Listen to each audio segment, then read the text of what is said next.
How's it going, friends? As you know, I am a hybrid shooter. So when the Nikon ZR was released a few months ago, I was over the moon. I want to give a huge shout out to the awesome folks over at Nikon Canada for giving me the opportunity to try out this Nikon ZR with the 24 to 120 S-line lens. I got a chance to try it out for the last week in Calgary while we were on our takeover tour, and let me tell you, I think I love it. A couple disclaimers here. First, I did not get paid for this. They lent it to me so that I could try it out. And second disclaimer is I am not gonna be doing like a crazy in-depth review on the specs and all the craziness. I know there are already tons of that kind of videos out there, so please check those out.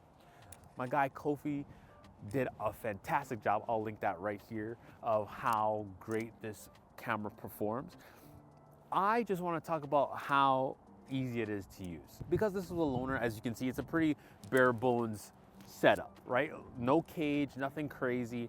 And I think that's what I liked the most about this. It kind of removed a ton of the friction of just like picking up your camera and shooting.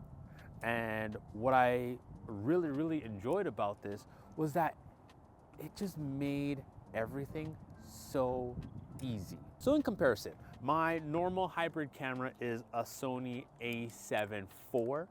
I know they now have the a7 V, which I still also might pick up as well. The biggest thing that I loved about this Nikon ZR, obviously I 1000% use the 6K Nikon red footage because why not? You have it, you might as well. But I think the biggest thing for me was this. That screen is huge. As comparing, I know you've all seen this comparison, but look at this. Like look at the difference of that. It's ginormous. And for video, honestly, it's a game changer. When you're talking about trying to keep your shoots like super run and gun, or at the very least, just kind of removing that friction, I quite liked this. The only drawback for me in the week that I had this was for photos. I think, not that it's not great at taking photos, and obviously not that you can't see, because like look at the size of the screen.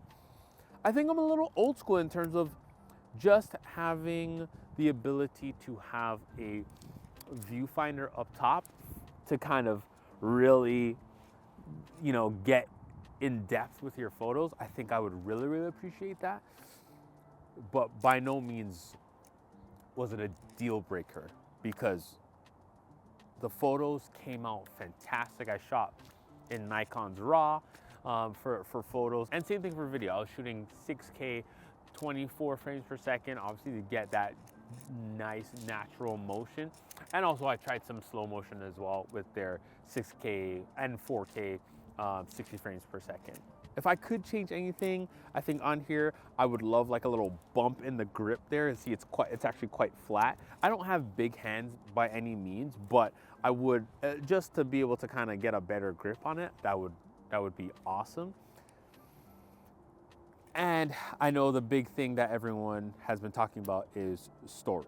So yes, when you're shooting 6K, of course, it's gonna take up a ton of storage, a ton.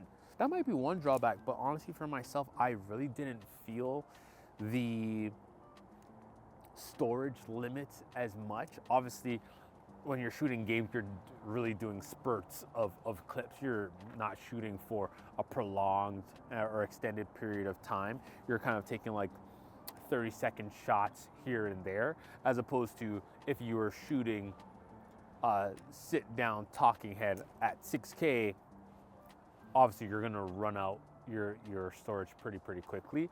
And I'll kind of show some examples of the photos and the video as I'm talking here, but I think this combo, having the 24 to 120 f4 S-line lens with this Nikon ZR was a great combo, especially in that red science, that you're able to just really take advantage of the manipulation of the image as well, which I really had a ton of fun trying out different ways and different looks. I think for a hybrid shooter, especially at this price point, I know some folks will knock it for having only one memory card slot, and I understand.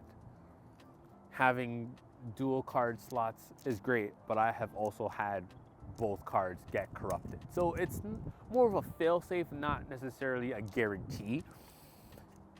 But overall, if I was just picking up my first hybrid camera, especially to be able to do professional level work with it, I would 1000% be considering the Nikon ZR, especially because I already have a hybrid workflow. So being able to kind of compare in real time what the kind of like differences were, kind of like the ease of the process as well, was super, super fun. This is definitely a camera I will be going back to in the future for sure.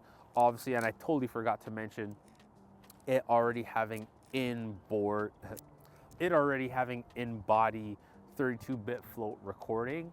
Once again, another instance of where the camera is doing the work for you and really saving you on the back end when it comes to post-production.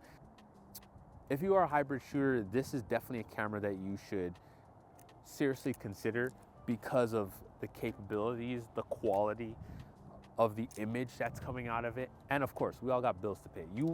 At this price point is a very, very, very significant competitor for what is out there in terms of what you can really use your purchasing power for and get something that you'll be able to kind of grow into or just be able to keep for a long period of time. So that's kind of my, I don't know if you want to call it a review. That was just my happenings with the Nikon ZR for the last week down in Calgary, Alberta. If you enjoyed, please give a like, subscribe. It's your man, Nikon the Dream. Happy creating.